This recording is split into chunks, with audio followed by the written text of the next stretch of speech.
Abra sua Bíblia em Isaías 61, de 1 a 3. Isaías 61, de 1 a 3.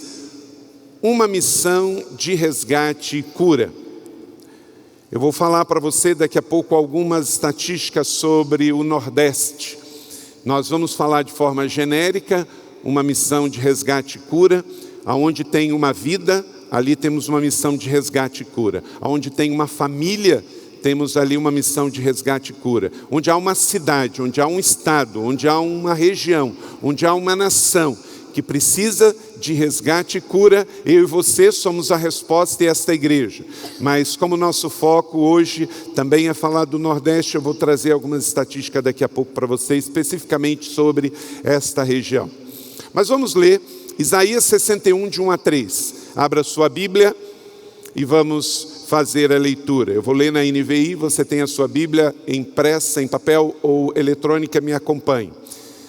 Está escrito: o Espírito do soberano Senhor está sobre mim, porque o Senhor ungiu-me para levar as boas notícias aos pobres. Enviou-me para cuidar dos que estão com o coração quebrantado, anunciar liberdade aos cativos e libertação das trevas aos prisioneiros, para proclamar o ano da bondade do Senhor e o dia da vingança do Senhor, nosso Deus, para consolar todos que andam tristes e dar a todos os que choram em Sião uma bela coroa em vez de cinzas, o óleo da alegria em vez do pranto e o manto de louvor em vez do espírito deprimido. Todos juntos. Eles serão chamados carvalhos de justiça, plantio do Senhor, para manifestação da sua glória. Amém. Pai do céu, nesta linda manhã, estamos aqui para dizer sim ao Senhor. Sim, que somos a tua flecha para alcançar um destino profético. Nesta manhã a tua igreja reunida celebra o teu nome, glorifica o teu nome e também responde sim ao teu chamado. Pai, obrigado porque esta palavra profética se cumpriu em Jesus e se cumpre também no sim de cada um de nós. Nos abençoe e nos ajude a praticar esta palavra. Oramos em nome de Jesus, o Messias de Israel, agora e sempre. Amém. Uma missão de resgate e cura. A missão do Messias é nossa missão. Você pode dizer isso juntos comigo? A missão do Messias é nossa missão. Nós não estamos aqui para inventar outra agenda. Essa é a nossa agenda. O Senhor, Ele amou o mundo de tal maneira que deu o seu único filho para ser resposta, para ser solução neste mundo. E Ele, quando cumpriu a sua missão aqui na terra, Ele foi ao céu, mas Ele enviou o conselheiro, o consolador, que nos capacitou para continuar essa missão.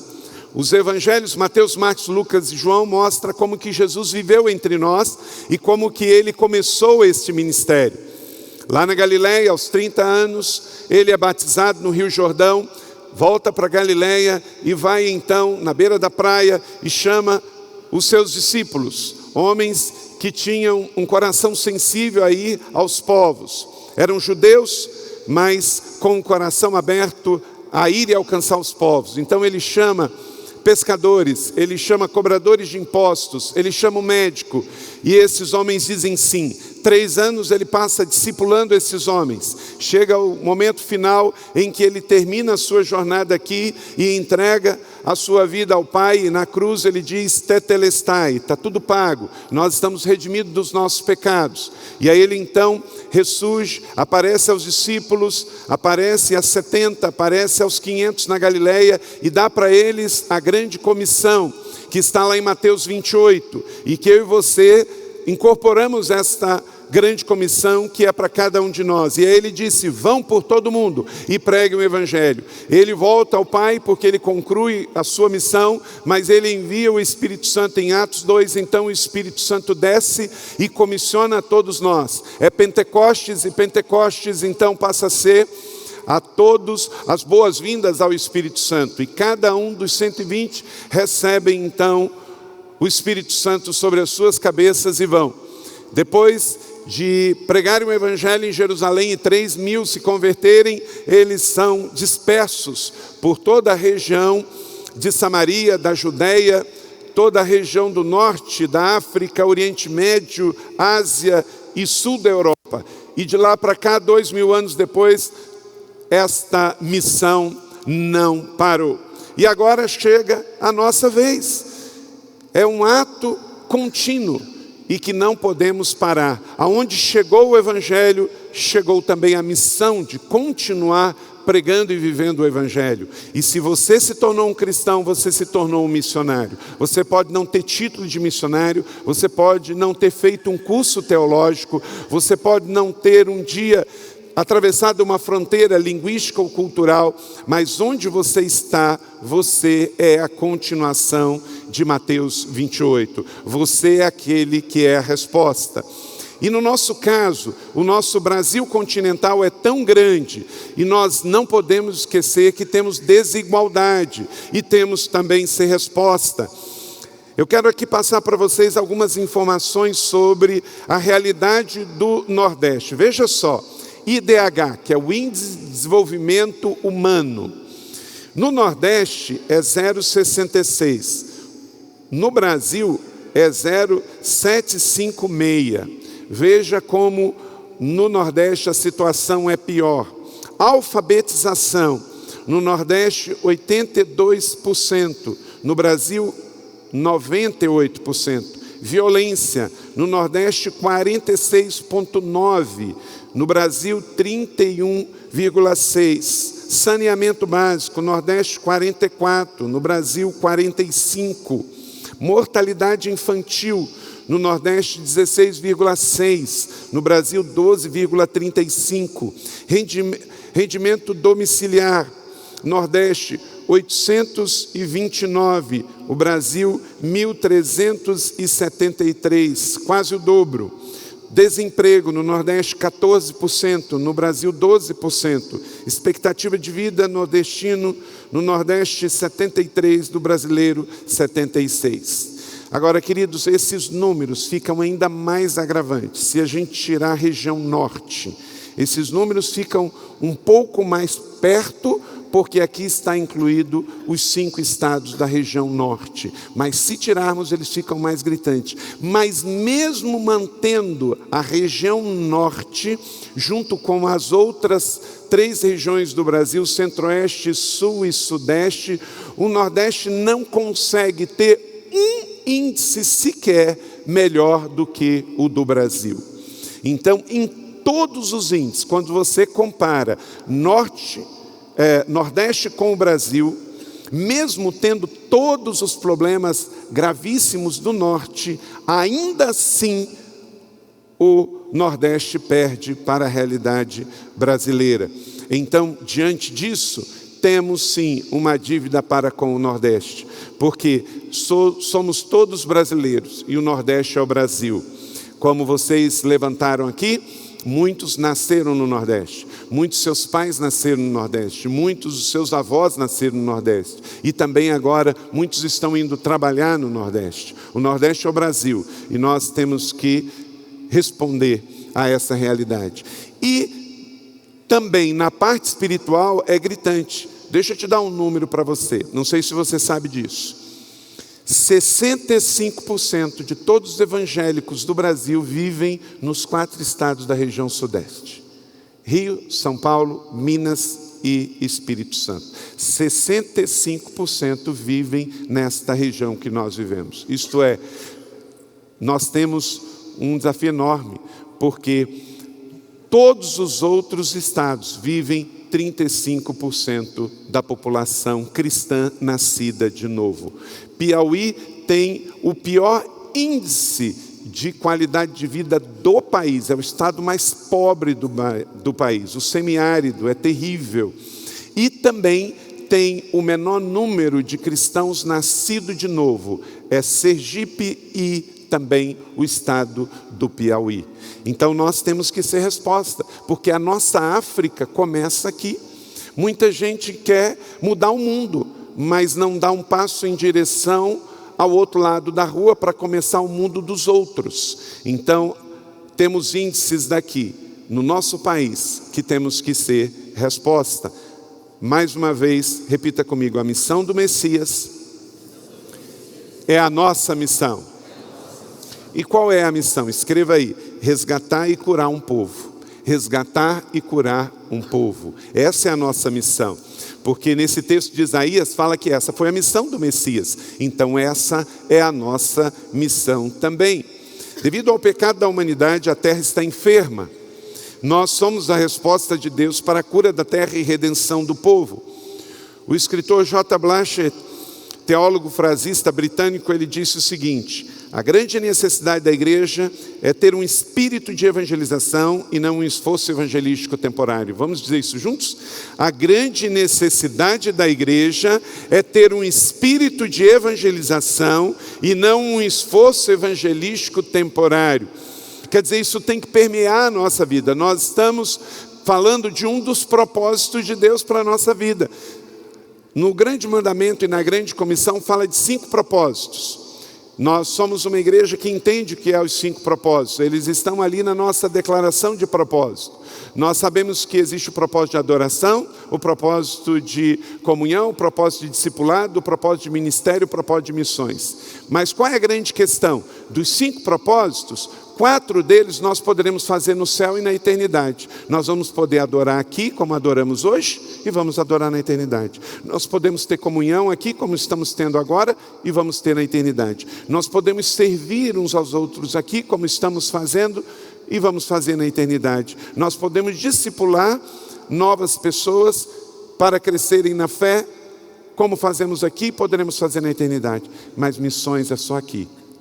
É dos 5 propósitos, o único que tem prazo de validade. O que temos que ser resposta para o nosso povo, continuar a missão do Messias. Temos que brilhar no Nordeste para que o Nordeste seja radiante. Isso é só aqui na terra. Você só vai poder dar oferta para missões aqui na terra. Você só vai poder orar por missões aqui na terra. Você só vai poder ir a uma viagem missionária lá em Lagoa da Barra para falar de missões aqui na terra. Você só vai poder participar lá da redenção do Piauí aqui na terra. Então, não é algo que é para os outros, é algo que é para todos nós. Todos nós temos que orar, todos nós temos que contribuir, todos nós temos que ir, todos nós temos que ser resposta. Deixa o Espírito Santo te tocar. Nós estamos plantando mais 40 igrejas neste exato momento. Nós temos hoje 40 cidades, além das 20 já alcançadas com uma igreja da cidade. Temos 20 que nós temos uma célula.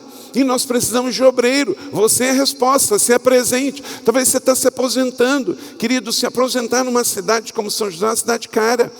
O mesmo valor que você tem da aposentadoria para viver em São José, você pode viver numa cidade pequena, onde nós não podemos enviar um casal que tem, por exemplo, filhos em idade estudantil, porque nessas cidades, muitas delas não tem como os filhos estudarem.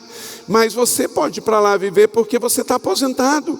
E aí você vai ficar aqui, numa cidade cara, gastando a sua aposentadoria. Você pode viver bem, você pode cumprir um chamado lá e plantar uma igreja e ser resposta de Deus. E aí manda os filhos para cá, para que sejam treinados e capacitados. Temos o IP, temos o IC College, vamos ter a faculdade.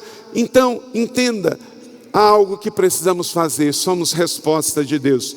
Por isso, toda a criação espera a volta do Senhor, a volta do Criador. Veja só como que está o mundo que nós vivemos. Romanos capítulo 8, versos 22 a 23. Sabemos que toda a natureza criada geme até agora, com dores de parto.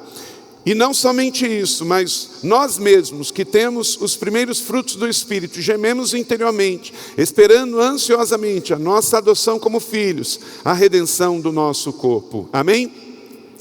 Gente, esse texto aqui diz uma coisa muito importante. A nossa vida na terra não é a nossa parada. Nós não nascemos de novo para ter a vida na terra como o destino final. Nós estamos aqui de passagem. A vida na terra é breve, curta, temporária e passageira. Então, o recurso que eu tenho tem a ver com a expansão do reino. O que eu sei na minha mente, o grau de escolaridade que eu alcancei, tem a ver com o reino de Deus. O recurso que eu tenho de conhecimento tem a ver com isso também. A minha profissão, como vimos o testemunho do Nilson, o que você tem nas suas mãos é os seus 5 pães e os seus 2 peixes. No final das contas, gente, quando a gente morrer, é quantas pessoas vão estar no céu por causa da decisão nossa de continuar a obra do Messias, de ser resgate e cura. Ou quantas pessoas não foram pela nossa decisão de não ser a resposta. É isso que vai sobrar. Quantas pessoas vão estar no céu por causa do meu sim, e quantas pessoas não vão estar no céu por causa do meu não. É isso que vai sobrar no final das contas. Então, igreja da cidade, irmãos e irmãs, adolescentes, jovens, adultos, casais, cada um que está aqui, se você é solteiro, casado, divorciado, se você é viúvo, nós somos a resposta de Deus. Nós somos a resposta para resgate e cura de um povo que começa na nossa cidade, se estende pelo nosso estado e agora focando a região que mais precisa no nosso país, que é o Nordeste brasileiro, com os piores índices. Não podemos mudar o mundo todo, mas podemos mudar o mundo de alguém. Podemos mudar o mundo de alguém. Eu não sei se tem uma foto aí de uma menina que o pessoal fotografou numa das casas que visitaram lá no Nordeste. Olha essa menina. Eu estava conversando, quem mandou essa foto foi o irmão Enéas, ele me disse que essa menina fica o dia inteiro assim. Ela não interage, as pessoas foram visitar, elas estão lá. Essa menina vale a pena investir para mudar a realidade. Muito provavelmente, não julgar, mas quando a criança fica muito quieta assim, ela tem traumas, ela tem abuso, ela tem histórias muito ruins na sua memória. E se a igreja não for a resposta, gente, qual o futuro dessa menina? O que espera a realidade dela? Então nós não podemos mudar o mundo todo, mas talvez a gente possa mudar a realidade dessa menina. E aí já vai ter valido a pena. Já vai ter valido a pena. Por uma criança, por uma família. Mas uma igreja tão grande como essa, a gente pode encontrar muitas meninas dessas. Muitas famílias como a que ela está vivendo. Não podemos ser resposta para o mundo todo, mas podemos. E gente, o que acontece com a igreja da cidade? Tudo que a gente faz aqui inspira outras igrejas. Então, não só nós podemos mudar realidades, como nós podemos inspirar outros para fazerem também.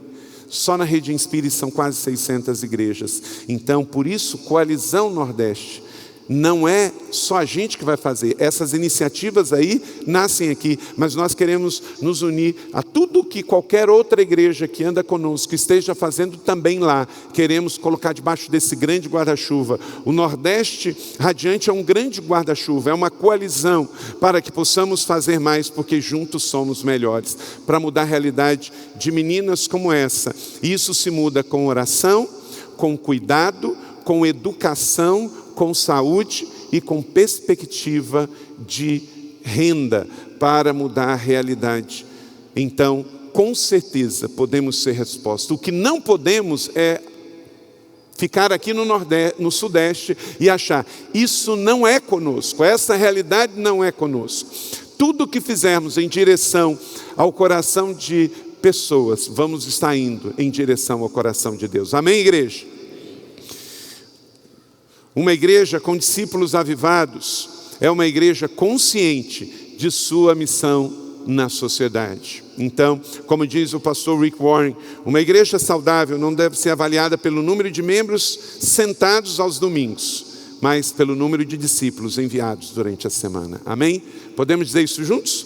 Uma igreja saudável não deve ser avaliada pelo número de membros sentados aos domingos, mas pelo número de discípulos enviados durante a semana. Quem aqui é um missionário enviado durante essa semana? Amém, amém, assim seja. Eu e você somos enviados. O culto não acaba, o culto continua na nossa vida. Quando você cruzar ali as dependências da igreja, você está entrando no campo missionário, na sua faculdade, na sua escola, na sua empresa, no seu meio ambiente, e nas suas orações, nas suas ofertas e nas suas decisões também de ir, quando for convocado, à realidade também das viagens missionárias. Então, no passado, missões era só orar ou dar uma oferta. Hoje é mais do que isso, é isso também, mas é ser, estar e dispor. para resgatar e curar o nosso povo. Anote aí 8 princípios bíblicos nesse texto de Isaías, reafirmado pelo Messias Jesus, que tomou esse papel para si e nos entregou na grande comissão de Mateus 28. Primeiro, responder ao envio de forma pessoal. Para resgatar e curar o nosso povo, nós precisamos responder ao envio de forma pessoal. Verso 1, leia comigo mais uma vez. Porque o Senhor ungiu-me para levar boas notícias aos pobres. Todo mundo aqui que foi batizado foi ungido neste chamado. Todo mundo. No dia em que você disse sim para Jesus, que você desceu as águas, quando você se levantou das águas, você nasceu de novo. E aí você nasceu ungido, renasceu ungido para levar boas notícias. Gente, quanta gente só está levando notícia ruim. Ele acorda para reclamar, ele acorda só. Notícias hoje, nos portais de notícias, está difícil de ler, gente. Porque é um pessimismo, um negativismo. Eu estava olhando essa semana nos principais portais de notícia no país. Parece assim, quanto pior fica, mais eu amplio. Pega uma notícia, reescreve ela de um jeito negativo e coloca um holofote de negativismo, de problema. Deixa eu dizer uma coisa, se você não orar, não ler a Bíblia, não encher o seu tanque com as boas notícias do céu e só ficar se alimentando dos portais de notícia, você vai ficar de tanque vazio, vai ficar depressivo, porque você vai achar que já chegou no inferno. Pelos portais de notícia não tem mais salvação, já chegamos no fundo do poço, estamos no inferno. Gente, quem é ungido para pregar boas novas aos pobres não vai deixar se levar pelo negativismo social, político, cultural, hedonista do presente século. Nós somos o povo das boas notícias. Boas notícias é boas novas. Você tem Jesus, você tem tudo. Você tem Jesus, o tanque está cheio. Então há sempre uma porta, uma oportunidade de você usar uma estratégia para levar o evangelho a alguém. Cada um foi enviado para pregar o evangelho aos pobres. Sejam pobres fisicamente falando, financeiramente falando, como estamos falando aqui, mas também pobres espiritualmente, porque via de regra, gente, a coisa também anda junto. Quando há muita pobreza física, também ali há uma pobreza também espiritual que precisa ser estancada. Há muita idolatria, muita feitiçaria, muito espírito escravizador que está solto por aí. Saia para pregar na convicção de Deus que você já foi ungido para esta missão. Essa missão é sua. As coisas vão acontecer. A grande questão é se você vai junto ou não, porque essa é a vontade de Deus, e tudo que é vontade de Deus vai acontecer. A redenção do Brasil vai acontecer, a redenção do Nordeste vai acontecer. Queremos ser resposta de Deus para essa redenção. Como igreja, eu e você fomos chamados por Deus, separados. Essa é a nossa missão, não tem outra. Você não tem um plano B. Você aceitou Jesus, você foi resgatado para curar. Eu vejo um novo tempo, eu estou otimista, eu acredito que dias melhores virão sobre a igreja brasileira, sobre a nossa nação. Somos resposta de Deus para o mundo.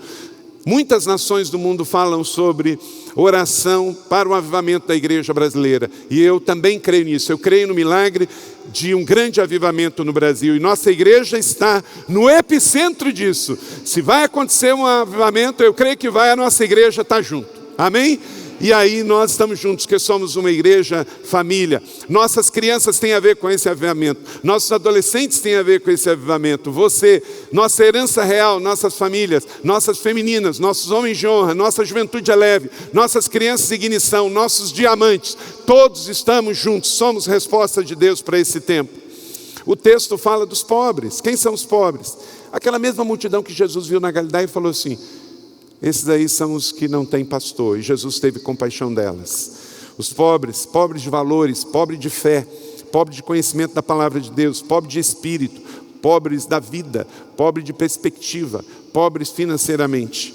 Por isso, de forma tão especial, hoje destacamos a realidade do Nordeste. Essa missão de pregar o evangelho vai gerar cura para um povo, e todos fomos e somos chamados para isso. Você tem os seus dons, você tem a sua habilidade. Um é protético, outro é médico, outro é marceneiro, outro é professor, mas todos somos chamados. Eugene Smith, pastor norte-americano, ele diz que toda idade é ideal para a evangelização, porque Deus não tem netos. Vamos dizer isso juntos? Toda idade é ideal para a evangelização, porque Deus não tem netos. Ele quer ganhar criança, adolescente, jovens, adultos, terceira idade, idosos, porque Ele tem filhos a serem resgatados. Então esse é o primeiro princípio. Responda ao chamado de forma pessoal. Responda ao envio de forma pessoal. Não terceirize isso, não coloque isso para os outros. Você é a resposta, você é o discípulo, você é o missionário, eu sou, nós somos, esse é o nosso tempo e é a nossa realidade. Eu vou orar, eu vou contribuir, eu vou ir, eu vou dar a minha participação. Estamos na mesma página, igreja? Ferro afiando ferro. 2, levar cura aos corações despedaçados. Os corações existem, os corações quebrados existem, mas você tem um coração cheio do amor de Jesus. Verso 1, a parte B, enviou-me para cuidar dos que estão com o coração quebrantado. Boas novas aos quebrantados. Quem são?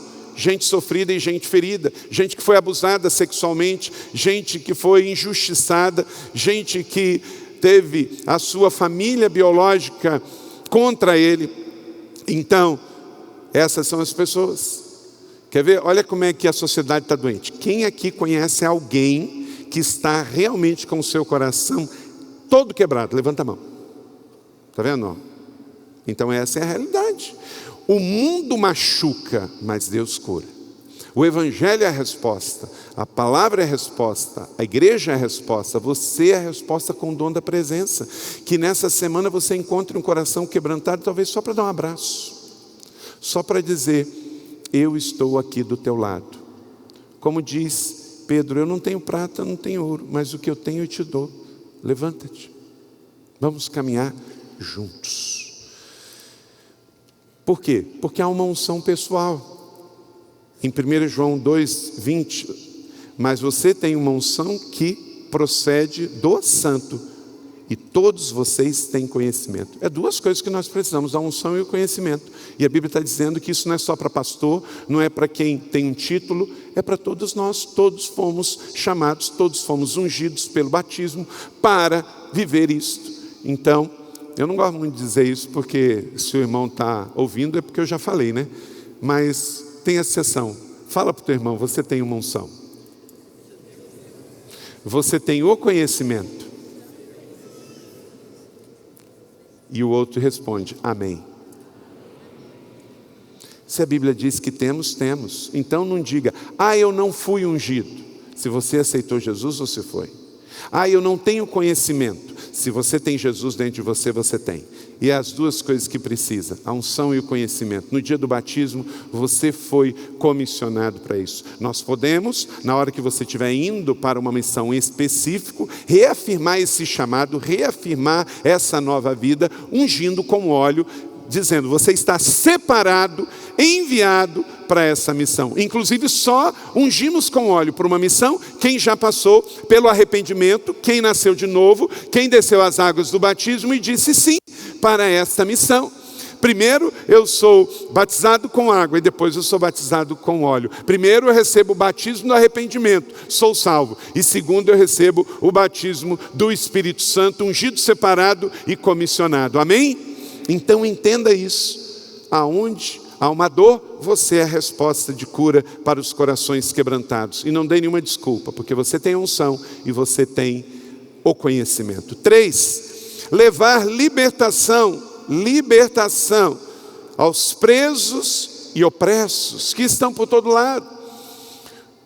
Por que temos um culto de libertação aqui na igreja? Porque não queremos que pessoas que estão opressas pelo inimigo, estão possuídas pelo inimigo, possam achar que vão curar isso com aspirina, possam achar que vão resolver isso com terapia. Nós acreditamos que Deus usa a aspirina, mas a aspirina é para dor de cabeça. Nós acreditamos que a terapia é importante. Nós acreditamos no tratamento psicológico, no tratamento psiquiátrico, mas para tratar doenças emocionais, ou que se tornam físicas, mas não espirituais. O homem tem corpo, alma e espírito. Então tem coisa que é espiritual. E como disse Jesus, só sai com jejum, com oração, com libertação espiritual, não é? Então as pessoas estão por aí e nós vamos encontrar aqui, em outras cidades, em outros lugares. Levar a libertação aos cativos da mente. Tem gente que ele encontra uma ideologia política, gente, impressionante, como a gente percebe isso. Tem gente que ele é mais aficionado por um partido político e uma ideologia do que Jesus. E inclusive chama-se cristãos, chama-se evangélico. Gente, a nossa religião é Jesus, a nossa ideologia é Jesus, o nosso partido político é Jesus, a nossa vida é Jesus. Qualquer outra coisa, se você botar aqui, você bota uma ideologia e botar Jesus depois da ideologia, está tudo errado. Você colocar aqui um alvo de vida na frente e Jesus depois, não, a minha vida é ser advogado, e você coloca isso aqui, botar Jesus aqui vai dar errado. Jesus é a sua visão, o seu óculos é Jesus, tudo vem depois. Mateus capítulo de número 6, verso 34, diz que todas as outras coisas vão ser acrescentadas à medida que em Jesus for o alfa e o ômega, o princípio e os fins, porque dele, por ele e para ele são todas as coisas. Queira ser o melhor aluno da sua classe, mas para a glória dele. Queira ser um empresário bem-sucedido e ganhar muito recurso, mas para a glória dele, expansão do reino de Deus. Queira ser uma pessoa emocionalmente saudável, para que você glorifique melhor o nome do Senhor, porque tudo em última instância é dele, por ele e para ele. A vida não termina na minha vida, não começa na minha vida, começa em Jesus e termina em Jesus. Quando nós lemos o livro do pastor Rick Warren, Uma Vida com Propósito, é impressionante. A primeira frase, ela é muito forte. Isto não é sobre você. Você vai ler um livro que não é sobre você, por isso que não é autoajuda, é um livro sobre ajuda do alto para você entender os propósitos de Deus, porque uma vida na terra não vale a pena sem os propósitos de Deus. A pior tragédia na vida de uma pessoa não é a morte, é uma vida sem propósito, sem sentido, sem significado, de você passar aqui só para obter um curso, um grau, um recurso. A vida é mais do que isso. Você foi feito para levar a libertação aos presos e aos opressos nesse mundo. O Espírito do Senhor está sobre mim, disse o Senhor. Para isso, para dar vistas aos cegos, libertar os oprimidos. O diabo chegou às nações para aprisionar. Você vê uma nação como a Índia, 33 milhões de deuses falsos. As pessoas adoram da vaca ao rato. O que é isso? Cegueira espiritual. Precisa de libertação para abrir os olhos e ver. Paulo diz, o Deus desta era cegou o entendimento dos descrentes, para que não vejam a luz do Evangelho, da glória de Cristo, que é a imagem de Deus. Então você tem que entender que o mundo sem Jesus, ele está surdo, ele está cego, ele está com fortalezas na mente, ele está com fortalezas no coração, e ele precisa de ver. E só vai vir com Jesus, que é a libertação de todos os povos. Quem disse isso foi Paulo, em 2 Coríntios capítulo 4. Então não espere comportamento de convertido em quem ainda é descrente. Pessoas que estão presas. O mundo islâmico tem escravizado e mutilado milhões de mulheres. Precisam ver Jesus, libertando-os das algemas, algemados em tradições, religiões, costumes, vícios, dogmas. Precisamos de Jesus.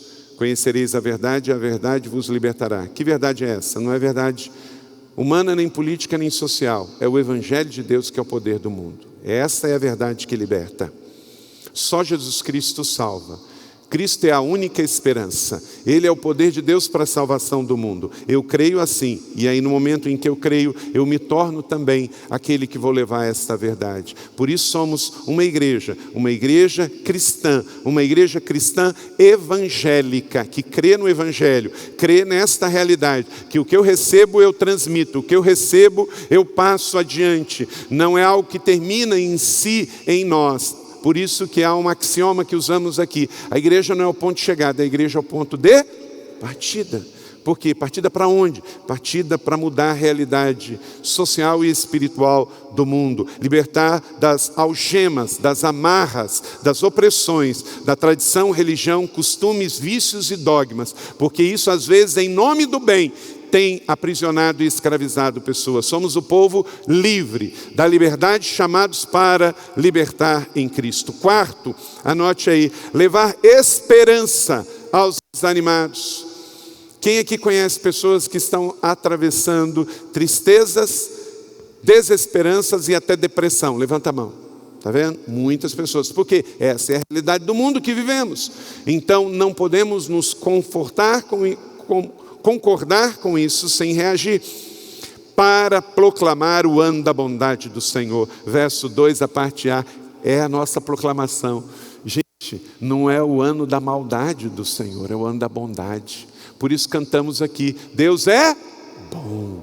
Em todo tempo Deus é bom. Então, que nessa semana você seja um agente de proclamar o ano da bondade do Senhor.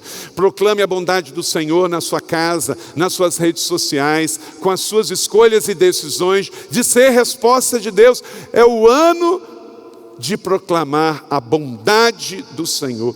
Porque quando você chegar num coração que está desanimado, você vai ser resposta de Deus. Proclamar o ano da bondade do Senhor, sem medo, sem vergonha. Seja profeta de Deus para mudar realidades. O mundo precisa saber que em Jesus Cristo há esperança. Primeiro porque a vida com Jesus na terra já é muito melhor, mas também porque Jesus está voltando. Maranata, vem Jesus. Quem aqui acredita que Jesus voltará, meus irmãos? Aleluia. Então somos o povo da esperança. Ele diz, eu vou, mas eu voltarei.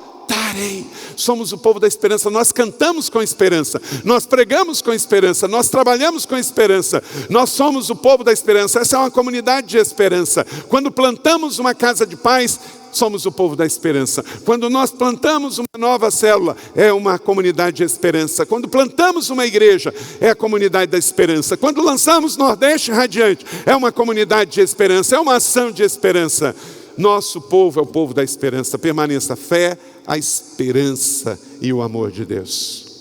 O mundo mais do que nunca precisa de esperança. Inclusive vamos ter uma série no mês de setembro sobre esperança. Precisamos levar esperança, porque somos o povo da esperança. Essa é uma casa de esperança. A Bíblia é o evangelho da esperança. E muita gente desesperançada está em depressão, está tirando a vida, porque acredita que ele é... Meu irmão, se a sua vida está um bagaço, acredite, Jesus não é um bagaço. E Ele está dentro de você. Então só por isso vale a pena ter esperança. E na verdade o que pode estar um bagaço? Suas emoções, seu emprego, seu namoro, seus relacionamentos, seu curso, seu trabalho. Mas isso tudo é circunstancial e exterior. A sua vida não é um bagaço, porque a sua vida é Jesus. E Jesus é a linda estrela da manhã. Ele é a alvorada da vitória. Então, pense mais em Jesus e menos nas suas circunstâncias. As circunstâncias, como as tempestades, passam, mas Cristo permanece. Quinto, levar consolo aos que estão tristes e abatidos. Eu não sei fazer nada. Queridos, os 53 que foram na viagem missionária para Quijing, todo mundo ralou para caramba, porque foi uma semana de trabalho duro. Não é, Vitor? Foi uma semana de trabalho duro. Não é, Douglas? Muito trabalho. Mas quem não fez nada elétrico, hidráulico, pôde fazer uma criança sorrir. Pôde dar um abraço a uma pessoa. Pôde servir alguém. Levou esperança. O fato de levar esperança faz toda a diferença para consolar todos que andam tristes. Quantos andam tristes? Talvez você não está vendo ninguém triste porque você está muito triste. Mas sabe uma coisa que pode levar alegria para você? Paulo diz, olhar o sofrimento dos outros. Não parta da abundância, da escassez do que você não tem. Olhe para a perspectiva do que você tem. A perspectiva do que você tem. Você tem mais do que você merece. Quem que tem consciência disso? De que recebeu mais do que merece. Então isso tem que encher o seu tanque. Então não parta essa semana, é uma semana nova. Ela vai terminar ruim, se você não partir do pressuposto que você já é mais que vencedor. Você já recebeu um depósito antecipado. Pelas ruas, pelas cidades, pelos aeroportos, você vai ver muita gente triste. Não porque sofreram alguma perda, mas porque ela não tem a alegria essencial, o fruto do Espírito. A grande questão é o seguinte, deixa eu dizer uma coisa, olha para cá. Quando um não crente está triste, ele está triste em essência, porque ele não encontrou a razão de viver. Então é comum encontrar uma pessoa que não tem Jesus triste. E é por isso que às vezes precisa da droga, do álcool, para se sentir alegre, para se sentir corajoso. Agora, quando você encontra um cristão que tem Jesus, que tem o Espírito Santo, e ele às vezes está aumentando a sua tristeza, é por algo ou financeiro, ou emocional, ou físico, que ele acha que ele não tem. Mas no fundo, em essência, ele tem. Então não deixe que as circunstâncias pressionem você para que você seja iludido, enganado, achando que você não tem, porque você tem. A alegria, como cantamos naquela canção, que só tem quem já conhece é Jesus. Um cristão passa a adversidade, mas usa esse verbo, ela passa. Porque com Jesus no barco, tudo vai terminar bem. Se é uma sexta-feira na sua vida, de chuvas e trovões, acredite que o seu domingo vai chegar. Não é frase de efeito, Efésios 1:3, você é abençoado com toda a sorte de bênçãos, e elas já estão depositadas no seu nome para ser sacada nas regiões celestiais em Cristo. Então, levante um louvor e comece a declarar, eu já vejo o som da chuva, eu já ouço o som da chuva, está chegando, está chegando, está chegando. Alimente com fé, com expectativa. Não é ser positivo, não é Norman Vincent Peale, é a certeza da fé em Cristo. É uma fé viva, real e verdadeira, que quem está em Jesus sabe que tem uma rocha inabalável sobre os seus pés, e as circunstâncias não podem deter você. E aí é igual aquela história do avião. Quando a gente entra no avião, a primeira coisa que a comissária começa a falar lá, o comissário, é dizer, em caso de despressurização desta aeronave, coloque primeiro em você a máscara de oxigênio. Parece meio, poxa, mas eu vou botar primeiro em mim do que no meu filho. É porque não dá para você ajudar ninguém se você não tiver. Se você não tiver oxigênio, você não ajuda ninguém, você desmaia. Então, é primeiro você sim. Primeiro você tanque cheio. Você alegre em Cristo, você na certeza da abundância que você tem.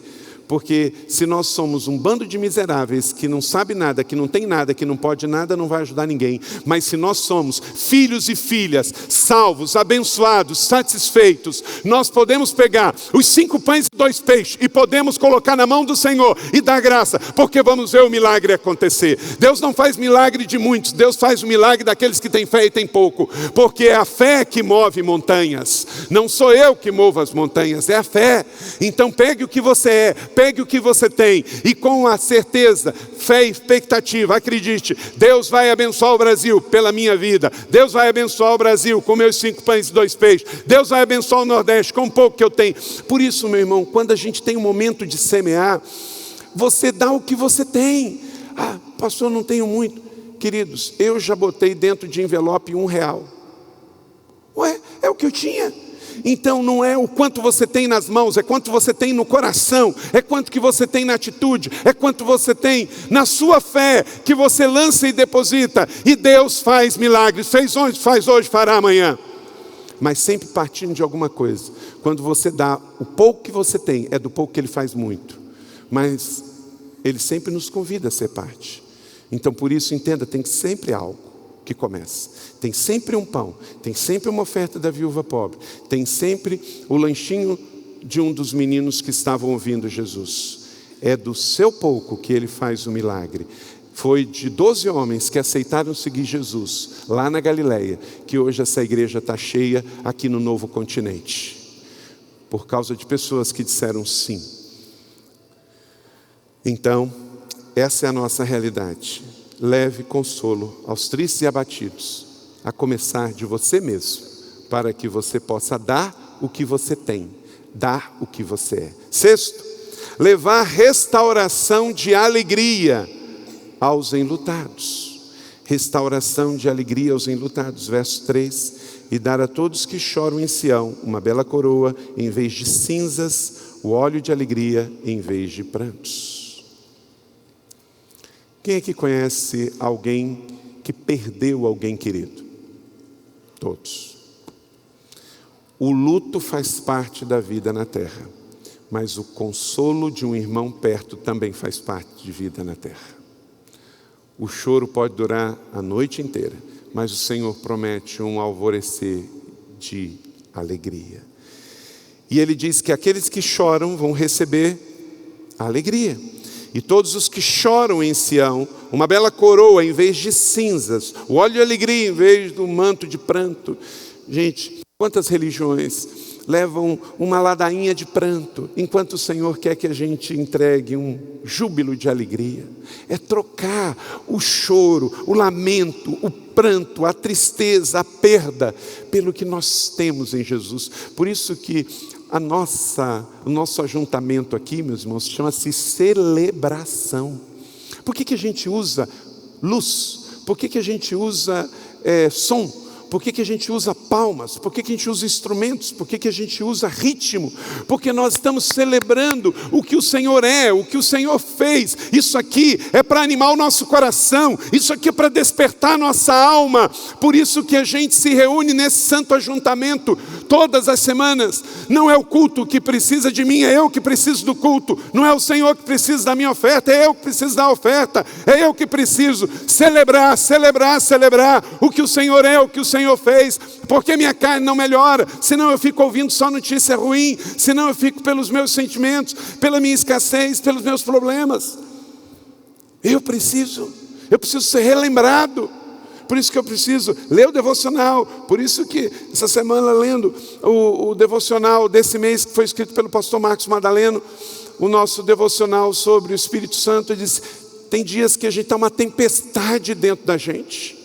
Eu também tenho minhas tempestades, passo lutas que você nem imagina para liderar o povo, para romper barreiras e desafios, mas nós não somos a tempestade passa, mas para isso eu preciso dos meus irmãos, eu preciso da oração mútua, eu preciso do encorajamento mútuo, eu preciso da reunião, da grande celebração. Eu preciso que alguém diga: eu estou contigo, nós estamos juntos, avante, adiante. Restaurar a alegria dos enlutados. Se você perdeu algo, o Senhor vai restituir com alegria. Se você perdeu alguém, acredite, o consolo e o consolador está com você. E o Senhor troca as cinzas do lamento por um brado de júbilo. Creia nisso em nome de Jesus. Você não é a sua perda, você não é o seu luto, e por isso que, celebrando Jesus, nós vamos levar essa celebração e essa alegria para os outros. A igreja é agente de Deus, levar o óleo da alegria é nossa missão. Vamos dizer isso juntos? Levar o óleo da alegria é nossa missão. A alegria do Senhor, a nossa força somos o povo das boas notícias. Um dia as nações da terra saltarão de alegria, diz o Senhor. Sétimo, mudar a perspectiva dos que sofreram abusos. É missão da igreja. Verso número 3, e um manto de louvor em vez de um espírito deprimido. Todas as pessoas que foram abusadas espiritualmente, fisicamente, sexualmente, abusados com violência, essas pessoas, se não trocarem os seus mantos, vão carregar para a sua vida adulta, para a sua terceira idade, marcas das suas emoções quebradas, a violência contra a sua alma, o seu espírito, a sua sexualidade, vai gerar um espírito deprimido. Um espírito deprimido. E não tem, gente, não tem programa sem Jesus que resolva isso, não. Não tem. Nós tivemos aqui essa semana, quem participou viu o seminário de sexualidade. 2 homens que decidiram, após seu encontro com Jesus, transformar a sua dor em cura para os outros. Pense, um dos preletores, pastor Bruno, deu um testemunho lindíssimo aqui, que a igreja aplaudiu de pé. Por quê? Ele não se tornou uma vítima. Ele é soro positivo e decidiu pegar a sua dor, a sua ferida e transformar literalmente no que está aqui, um manto de louvor em vez de um espírito deprimido. Você vai pegar a sua dor e vai se deprimir, ou vai pegar a sua dor, vai subir sobre ela e vai transformar num manto de louvor ao Senhor. A vida é feita de escolhas. Em nome de Jesus Cristo de Nazaré, não sou eu que estou falando, o Espírito Santo pediu para entregar a você essa mensagem. Você não é vítima, você não é uma pessoa que foi esquecida aqui nesse mundo. Você é um filho amado de Deus. E o Senhor está contigo para você ser protagonista na sua história. Você foi feito pouco abaixo dos anjos, com dinheiro ou sem dinheiro, com saúde ou sem saúde, com talento ou sem talento. Você é um filho amado de Deus. Tome posse daquilo que você é em Cristo e use a sua realidade para mudar a realidade dos outros, mudar a perspectiva dos que sofreram abuso. Se você foi abusado e você conseguiu dar um passo para frente, Deus está te revelando um ministério. Qual é a melhor pessoa para aconselhar uma pessoa que está atravessando um câncer? É quem já teve a dor de uma quimioterapia, de uma radioterapia queimando dentro dele. Então você sabe o que é isso. E você pode ser um instrumento de cura para outras pessoas. Não deixe que feridos firam. Deixe que feridos curados levem alívio e liberdade. Amém? E por último, celebrar os feitos de Deus, os feitos de redenção do Senhor. Versos 3c. Eles serão chamados carvalhos de justiça, plantio do Senhor, para a manifestação da sua glória. O propósito da vida é glorificar ao Senhor. Não é se alegrar em si. Gente, olha para cá. Onde está na Bíblia que nós fomos feitos para ser felizes? Às vezes a gente tem um evangelho que não tem nada a ver na Bíblia soprando nos nossos ouvidos. O Senhor fala que nós estamos aqui para cumprir um propósito e uma missão. A perspectiva de que ao fazer isso nós temos a alegria do Senhor. Porque eu estou tão focado nele, na missão, que tudo que está nas minhas mãos, tudo que eu sou, se torna parte dessa missão com alegria. Aquele que leva a preciosa semente vai estar também andando e chorando, mas voltará com cânticos de alegria. Então, a alegria não é um fim em si mesmo, mas é o resultado de obediência. Então não fique triste porque vivemos num mundo pressionado, que todo mundo tem que ser bonito, todo mundo tem que ser... É a pressão do Instagram, é a pressão da estética, é a pressão está todo mundo bom o tempo todo. Isso não é verdade. Mas eu sei que com Jesus tudo vai ficar bem.